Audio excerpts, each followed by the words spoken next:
Hace unos días el exsecretario de Hacienda, Carlos Ursúa, pues concedió una entrevista al periódico El País y bueno, le preguntaron sobre pues la coyuntura económica, cuáles son los problemas que ven el horizonte en el corto plazo y pues el exfuncionario comentó de manera categórica que uno de los problemas que encara la economía de México en estos momentos es que el gobierno se ha quedado sin dinero. Básicamente estamos hablando de una caída importante en la recaudación por esta menor actividad económica que ha traído la pandemia del COVID-19, también precios del petróleo que están pues por debajo de lo que se presupuestó a finales del año pasado y bueno, esta mezcla ha originado una caída importante de los ingresos que se ha reflejado, por supuesto, en menores participaciones para los estados. Y para platicar precisamente de las implicaciones de esta caída en las participaciones, nos acompaña esta tarde José Carlos Rodríguez Pueblita, socio fundador de Pondera. José Carlos, muy buenas tardes, te saluda Rogelio Varela. Hola Rogelio, buenas tardes, saludos a todo tu auditorio. Pues coméntanos, ¿cómo ves el desempeño de las participaciones? En junio hubo una caída pues significativa en este rubro. Así es, fíjate que nosotros en Pondera desde hace tiempo, y como parte de nuestra especialización, hacemos estimaciones sobre el pronóstico no solo de la economía, sino de las finanzas públicas, específicamente de los estados, Sí, porque nos preocupa cuál es la situación que van a enfrentar las entidades federativas debido a la alta dependencia que tienen de los ingresos federales. Y nosotros hemos visto desde febrero, casi marzo, empezamos a actualizar nuestras estimaciones y ahora tenemos un estimado que habla de una posible caída de hasta 15% de las participaciones en el 2020, que pondría una situación muy complicada en los estados. La última caída que se tuvo, lo registrado que se tuvo hasta mayo de 8.2 miles de millones de pesos menos de lo programado de participaciones, pensamos que solamente la punta del iceberg de un problema mucho más grande que se debe a la caída de la actividad económica y por supuesto a la caída de los hilos petroleros. sí. José Carlos, en ese sentido, ¿qué opciones tiene el gobierno federal para poder, digamos, hacer frente a este duro golpe fiscal que nos mencionas? Mira, el gobierno federal tiene a la mano los fondos de estabilización, de hecho ya empezó a utilizarlos para tratar de compensar la caída. El problema es que nosotros estimamos que no van a ser suficientes. Los fondos de estabilización se tienen que utilizar no solamente para, como su nombre lo dice, estabilizar los ingresos de las entidades federativas, sino también los ingresos de la federación misma. Estos fondos se utilizaron ya de manera intensiva el año pasado y su saldo estimamos que no va a ser suficiente para poder compensar la caída de los ingresos no solo de la federación, sino de los estados. Nosotros pensamos considerando un escenario de un pronóstico de la caída del PIB de menos 11.4% en 2020, que ya cada vez está más en línea los otros bancos que están actualizando sus estimaciones. De hecho, BBVA ya habla de una estimación puntual de menos 10%. Sí, A partir de ahí estimamos una caída potencial de los ingresos petroleros de menos 19% y los ingresos tributarios de menos 9.8%. Eso implicaría una caída de las participaciones y aportaciones, que los ingresos estatales implicaría una caída de 12.5% con respecto al año pasado, ajá. lo cual equivaldría a más del 70% de la totalidad de los fondos de estabilización de la federación. Entonces, ¿qué es lo que queda? Más bien queda por el lado de los estados. Por el lado de la federación, por supuesto, hacer uso de estos fondos de estabilización para apoyar y que no se vean tan afectados los estados, principalmente porque hay servicios muy básicos que son de primer nivel, Sí, salud, educación, seguridad, que operan directamente en los estados. Pero también los estados, por otro lado, pues van a tener que ser mucho más eficientes y ser muy creativos en el uso de la deuda. Eficientes en cuanto a reducir gastos. sí, Definitivamente hay algo que se puede optimizar, se pueden cortar algunos gastos. Nosotros hemos estimado que, por ejemplo, en el tema de salud se puede reducir hasta el 20% el gasto en medicamentos y material de curación a partir de estudios que hemos hecho en Pondera.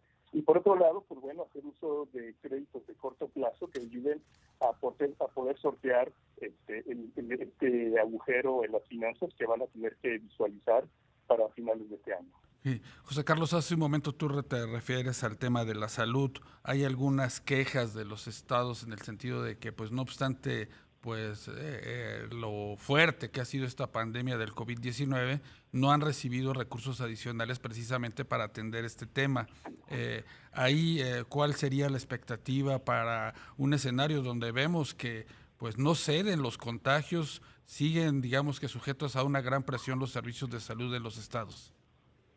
Sí, mira, fue una coyuntura bastante desafortunada porque, como bien sabemos, estábamos en medio de una transición administrativa a partir del que se dio por terminado el Seguro Popular y estaba lanzándose el nuevo sistema, el INSABI. Entonces eso generó un primer problema, no necesariamente de término presupuestario, sino más bien operativo y administrativo. Sí. Pero conforme va pasando el tiempo, pues esto se va convirtiendo ya en un reto de que hay insuficiencia de recursos debido a la alta demanda de los servicios de salud.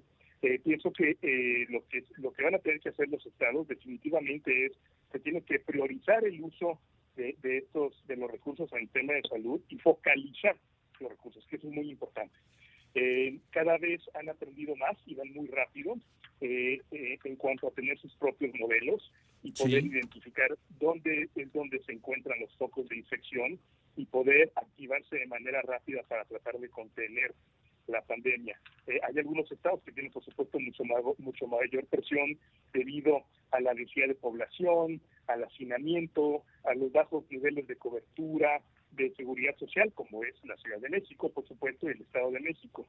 Hay otros estados que se han adelantado, como Querétaro, Aguascalientes, Jalisco, Nuevo León, que definitivamente van a tener que ser mucho más enfocados en el uso de sus recursos y van a tener que canalizar de otras partes para poder atender a esto. El reto va a ser, esto es una carrera de largo alcance. Los que han sido más efectivos en controlar la pandemia, significa que también van a extender la duración de la pandemia, con ello van a lograr reducir presión en el sistema de salud, pero van a tener que ser mucho más cuidadosos en el uso de los recursos. Mejores compras, ser más competitivos, llevar un mejor monitoreo de las operaciones para asegurar que no hay un sobrecosto o se reducen los sobrecostos de salud, va a ser clave para que los estados puedan sobrepasar de manera exitosa esta crisis. Sí, José Carlos, en esta coyuntura que es complicada, ¿qué posibilidades hay de que ante esta caída de las participaciones comiencen a surgir problemas que venimos arrastrando de años atrás, como es el pago de pensiones en los estados, en las universidades que son públicas, en los gobiernos de los estados? Mira, es un hecho. De hecho, nosotros hemos estado ya iniciando conversaciones con algunos estados que tienen problemas, específicamente en el tema de pensiones, que es muy delicado. En el tema de pensiones hay algunos casos en los cuales las malas prácticas llevan a que no necesariamente se esté enterando a tiempo las retenciones que se les hace a los trabajadores, y entonces eso lleva a atrasos y costos financieros que va teniendo el sistema de pensiones.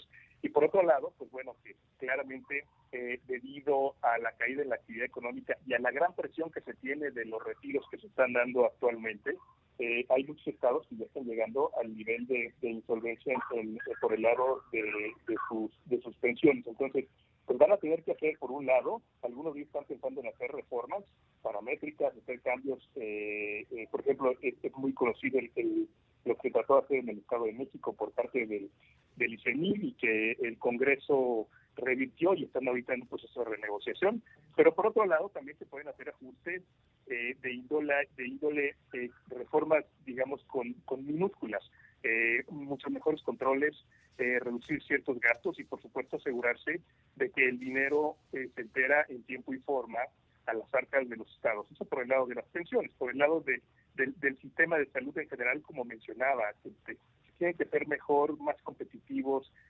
mucho mejor monitoreados los sistemas, el manejo de almacenes, el manejo de farmacias, las compras.